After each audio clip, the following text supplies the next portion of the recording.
out of these three, only one is a good move, and another two are losing. So let me very quickly show you the line. The third round is done, and now we are about to choose the best game of a day. And we choose a game of Fedoseev against Shirov, and this is your rapid recap of a day. So we saw here so interesting opening choice by Shirov, and something that we don't recommend to do at home.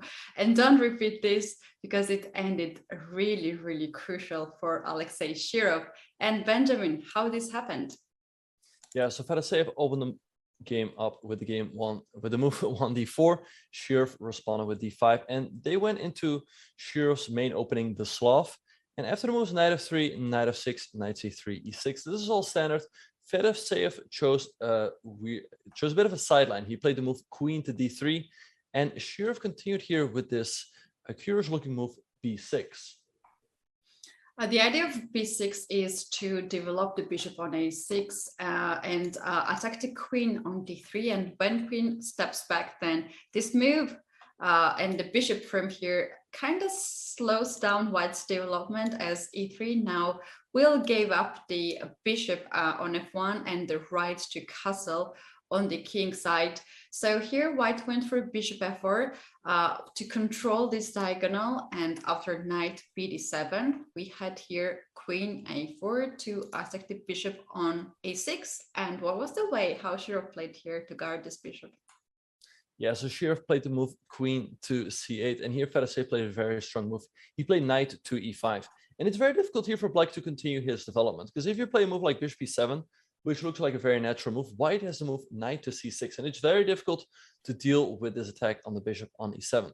So instead of that, Shirov played the move b5. Now, it's probably not a good idea to take that pawn, because if you take on b5 with the knight, black is going to take on the bishop, and if you capture, black goes rook to b8, and black gets a very active position. The queen is under attack, and if the queen moves, bishop b4 might come into the position, and it's very tricky here for white with the king still in the center. So instead of all that, Fedoseev decided not to take the pawn, and he played the move queen to a5. That's right. After pushing b5, black just blocked this bishop on a6, and now black decided to push the pawn forward to open up the light square bishop and to annoy this knight on c3. However, now knight b5 makes a very, very different position after trading the pieces, as Benjamin mentioned, rook b8, and bishop b4 is now simply impossible, as pawn is on b4 square. So here we had the move like queen c2. This seems to be a little bit suspicious for us to see, as the king here is struggling or under this pin, and we thought that it was better to develop somehow this bishop and try to castle really fast. But Shirov had something in his mind, and after queen c2, here Fedoseev made a very, very tricky move. Yeah, Fedoseev came up with the great move knight to d3. Now, if black goes bishop b7, white can go rook to c1, and all of a sudden this queen on c2 is trapped. So Shirov here realized that and played the move queen to c4. Now, it's not a good idea for white to trade on c4, because black is going to take with the knight. The knight has to move, and black gets a very active position. So Fedoseev came up with another very strong idea. He played the move queen to a4. All right, so he's ready to sacrifice the pawn on d4, but he gets a lot of activity. Shirov didn't see another option but to take the pawn, and here came queen to c6 by Fedoseev, hitting the rook on a8, and the rook only had one square, which was to go to d8. Yes, after rook d8, now white played bishop c7, and rook c8 only square, which is now free to go, is under attack by queen b7, and black has to give up the rook, and black decided to give up the rook for a bishop and captured the dark square bishop on c7. Queen takes on c7, and now black finally found the time and the opportunity to castle on the short side. However, white still has several more moves to play with a tempo. Yeah, so Fedoseev played the move e3, and now Shirov played the move queen e4. Queen e4, a very tricky move, because it's stopping white from developing this bishop on f1. Because if white goes bishop e2, black goes queen takes g2, so you don't really want to do that. So instead of that, Fedoseev decided just to grab another pawn on a7.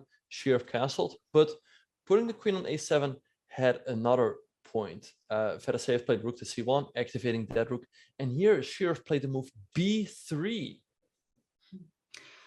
Yeah, there was a sacrifice in order to open up the square for the bishop and hope for some unpleasant checks here for white. But anyways, this pawn on b3 is hanging, and white was happy to capture it back after rook b8 to attack the b3 pawn here. White ignored that attack, and white decided that here white's problem is uncastled king, and it was time to proceed all the way for the king's safety, and started to play f3 to attack the queen. The pawn on e3 is not really hanging because queen from a7 controls this diagonal and guards the pawn. Black had to play queen h4 to give a check. We had g3, and after queen h6 we had a move bishop e2, and white is just one move away to castle and bring the king into the safety. Yeah, so it started to look very good for Fedoseev. It feels like black does not have enough compensation, and Shirov played the move g6. He wants to make a bit more space for the king, but here Fedoseev came up with a very, very strong move. He played the move knight to e5, and black is in trouble. You cannot take this knight on e5 because now the rook on b8 is hanging, and white wins the game.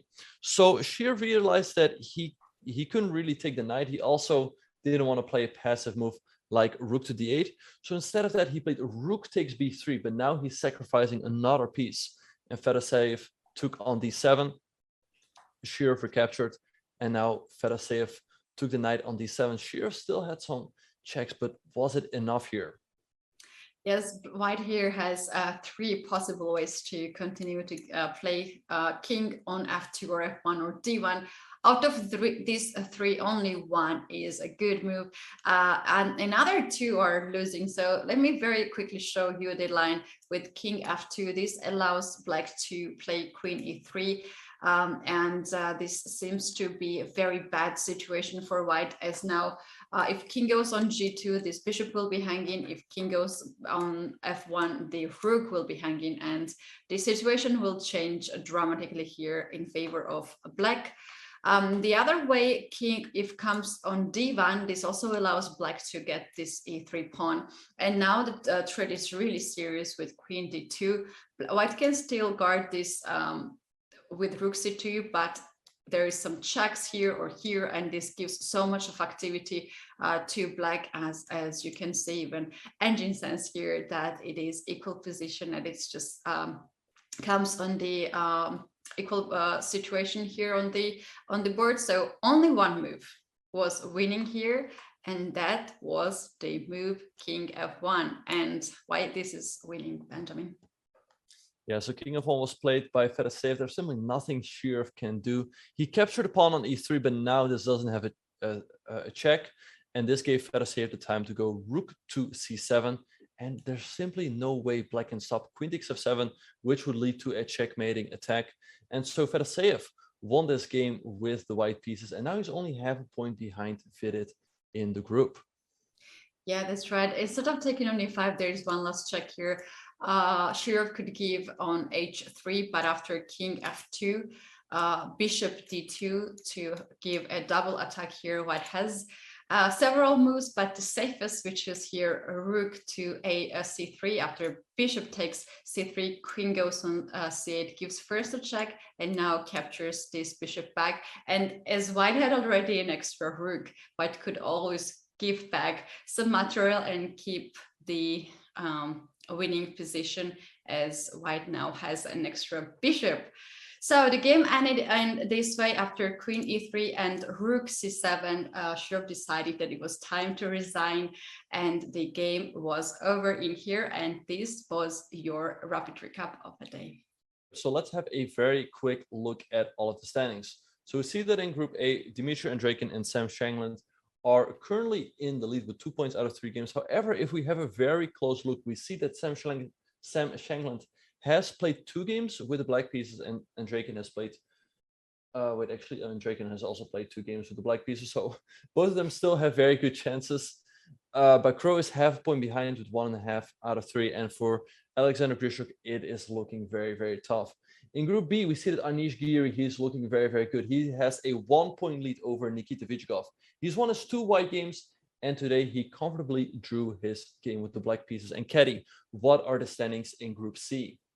In Group C, we have the situation when Vidit Gujarati and Richard Crawford are sharing first and second places, and Fedoseev is very, very close to catch them or to tie with them the first place. However, Shirov has half a point here, just like Grishuk, and has the last chance to fight for the seat at the candidates tournament. In Group D, we have all the draws and all the 4 players are still sharing the first places, and we are very much looking forward when we're gonna have first decisive result in the Group D.